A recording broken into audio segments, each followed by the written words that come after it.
Hey, what is going on, you sandals with socks wearing Sanda? We got a bunch of new cards revealed and some cards that were not revealed that long ago, but I haven't really made a video about, put my opinion out there on. So that's what we're going to be talking about here today. Before we jump into it, though, big shout out, as always, to TC Evolutions for sponsoring me and the channel. Check them out. They make the highest quality premium card game accessories, not just for the Pokemon TCG. If you're into Lorcana, Magic the Gathering, or One Piece, they got accessories over there for those games as well. But I'm sure most of you are interested in their Pokemon TCG accessories. They got ability markers, dice, damage counters, as well as dice cases as well. Check out tcevolutions.com. Code AzulGG will get you a discount over there as well. And of course, a link will be in the description. All right, Jellicent EX. Let's start with the Frillish here, actually, because the Frillish is actually pretty good. 80 HP, so we can't Buddy Poffin for it. That's kind of unfortunate, of course. Got the Sea Shadows for Psychic Energy, 20 damage during your opponent's next turn. They can't play any item cards from their hand. So pretty powerful attack on any pre-evolution. A little bit of damage, item lock as well. Obviously, Badoo's in the format, but when you can do it with your attacker, your main attacker as well, that doesn't hurt, definitely. Like if you open the Frillish, it's got 3 retreat costs, but you can still item lock your opponent. And even then, if Frillish had 1 retreat cost and you wanted to retreat it, you'd lose your energy for turn, but now you can just leave the Frillish in the active. You don't have to retreat to a Badoo to item lock your opponent, which is kind of cool. Up next, there is the Jellicent EX. Of course, this is the big Pokemon. A lot of people have been talking about this one. I think it's fine. I don't think it's anything crazy. 270 HP, stage 1.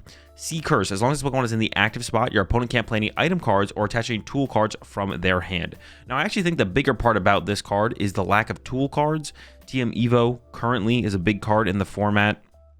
Now, I do think, man, I'm actually trying to guess here. I actually forget when TM Evo rotates. I don't remember if it rotates with next rotation or not. I think we lose Arvin, though.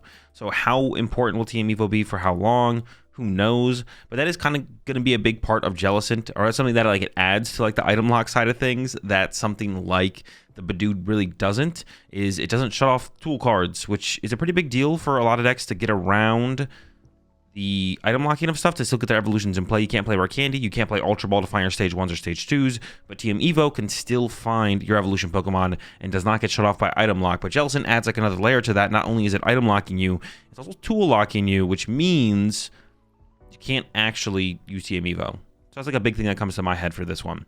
And then the attack, of course, and this is where the card I feel like really falls off.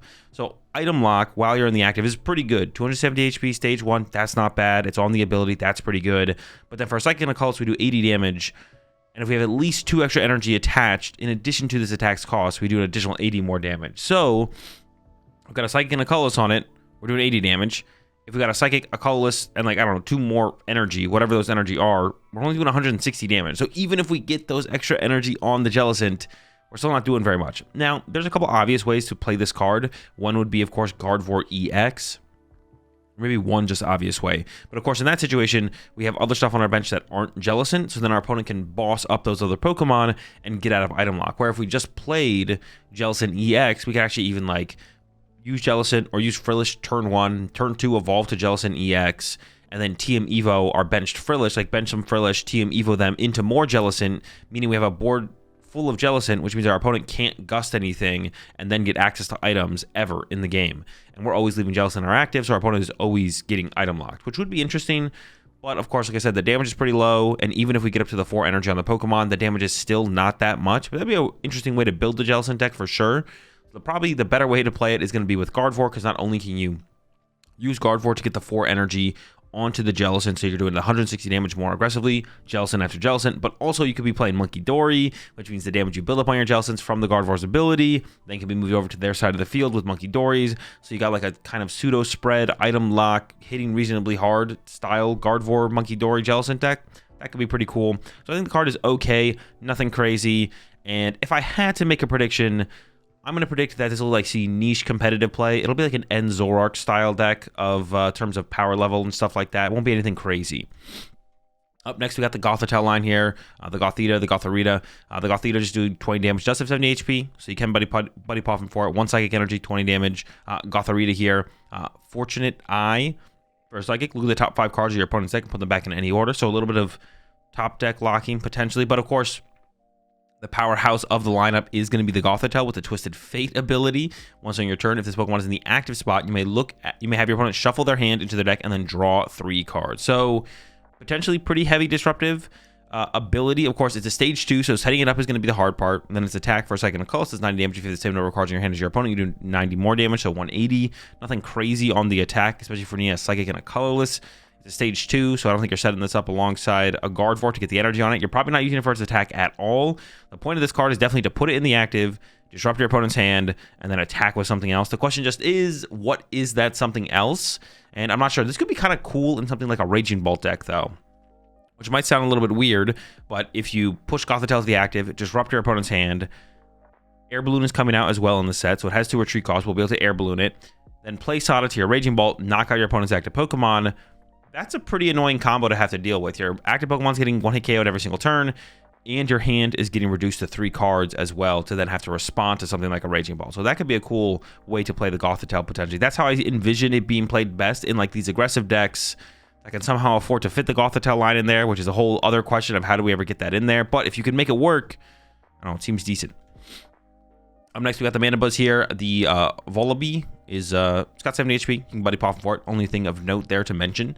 And then the Mandibuzz 110 HP, stage 1, of course. Hunt for prey. Once in your turn, you may have your opponent reveal their hand. Choose a basic Pokemon you find there with 70 HP or less, and put it onto their bench. So, a little bit of potential stall inclusion here in the stage 1 Mandibuzz.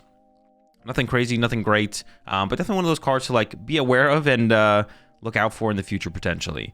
Up next, we've got the Zoroark. Zorua here, 70 HP. Get buddy poffin for it. Takedown for Dark Energy, 30 damage. This Pokemon also does 10 damage to itself. And then we've got the Zoroark here with the Mind Jack for 1 Dark Energy, 30 damage for each of your opponent's bench Pokemon in play. It's okay. Hitting up to numbers of potentially 150. It's a pretty efficient attack for only a Dark Energy, but the numbers aren't hitting very high. And then we got the foul play attack here, which we've seen before on Zoroarks. For triple colorless energy, choose one of your opponent's active Pokemon's attacks and use it as this attack. Now, 3 colorless energy might seem like a lot, but we are getting the ignition energy in this set as well, which provides 3 colorless energy and then discards itself at the end of your turn. So that is how we charge up the foul play. Now, what deck would play this? I have no clue.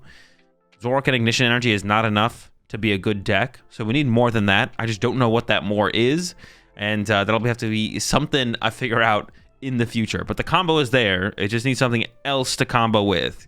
Zoroark, ignition energy, cool, good. Need a little bit more though.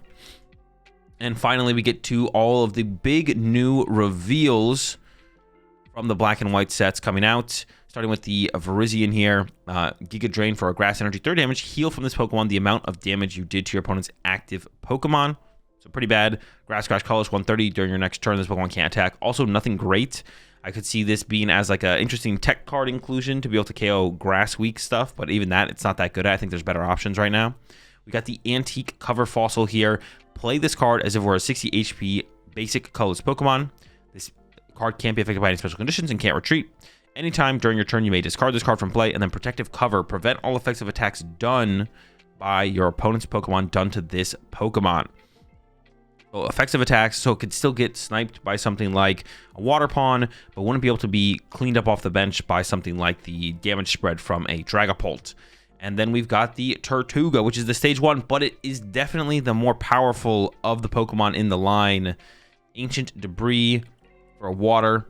30 damage times the number of item cards in your opponent's discard pile. We've seen this attack before, and it was very impactful in the format, in the metagame. Now, this does seem a little bit less underwhelming, or a little bit more underwhelming than something like the Trashalange Garbodor from way back when. Trashalange Garbodor for a Psychic Energy was also a stage 1, did 20 damage for each item in your opponent's discard pile, and that card completely changed how people deck built and how people kind of played the game.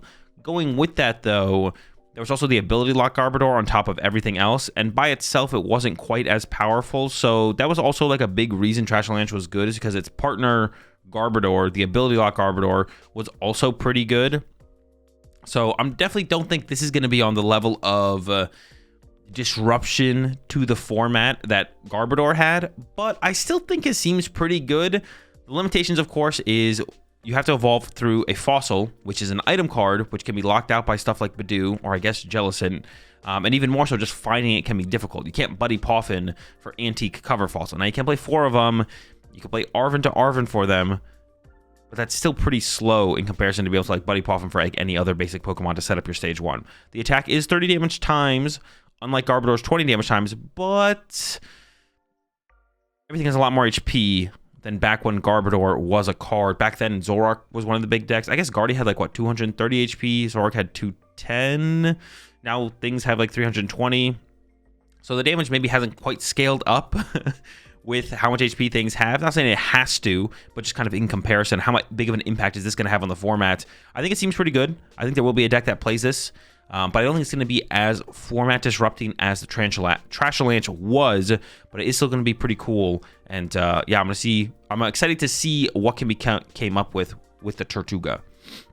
And finally, we have it stage 2 here, the Caracosta, the ability Mighty Shell, prevent all damage and effects done to this Pokemon by attacks from your opponent's Pokemon that have any special energy attached to it. Now, I don't know what this is going to be that good against off the rip, to be honest. Obviously, Dragapult decks are playing Luminous Energy, so there might be something there, but there's not that much special energy in the format right now, unless I'm like forgetting something, but not really.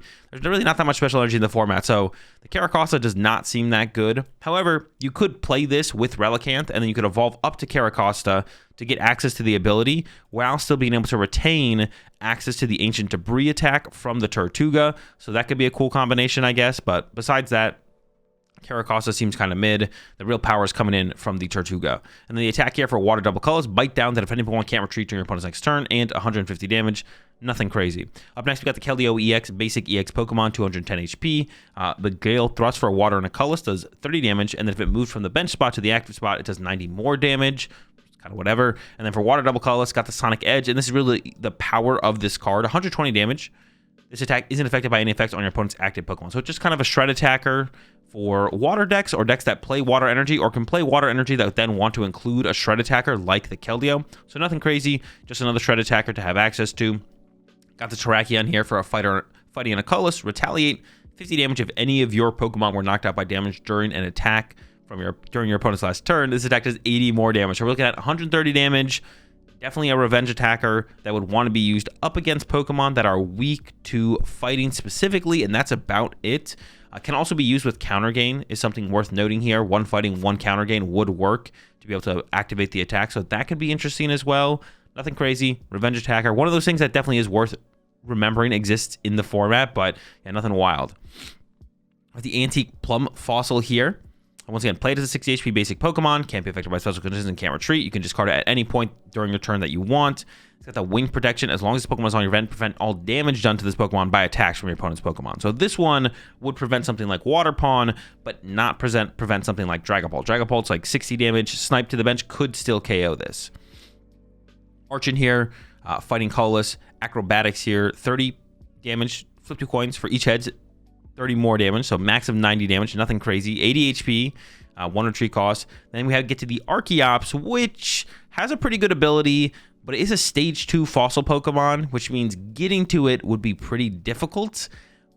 Once during your turn, if this Pokemon is in the active spot, also to activate the ability, you have to be in the active spot. You may choose one of your opponent's evolved Pokemon and de-evolve it by putting the highest stage evolution back into your opponent's hand. Now, it is an ability, not an attack, to de-evolve your opponent's Pokemon, which is pretty powerful, but it comes at the cost of being a stage 2 and being a fossil stage 2 on top of that. Now, we haven't seen every card from this set, although I will say, I think if we're going to get more fossil support, it would come from this set.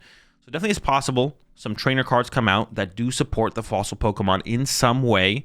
Don't know what that would be, either some way to search your fossils onto your bench through like a stadium or a supporter, or some way to quickly evolve into your fossil Pokemon through a supporter or a stadium. So we could get some more fossil support, but this might be all we get for the fossils.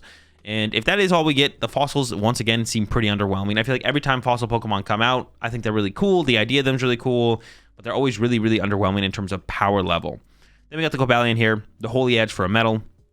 20 damage, discard 1 special energy from your opponent's active Pokemon. Once again, special energy control in some way. What is this for? There's like no special energy in the format. Are they going to print a bunch of special energy in this set? Maybe. Metal Colorless, 80 damage. If this Pokemon has a Pokemon tool attached to it, you do 40 more damage. So 120, nothing crazy.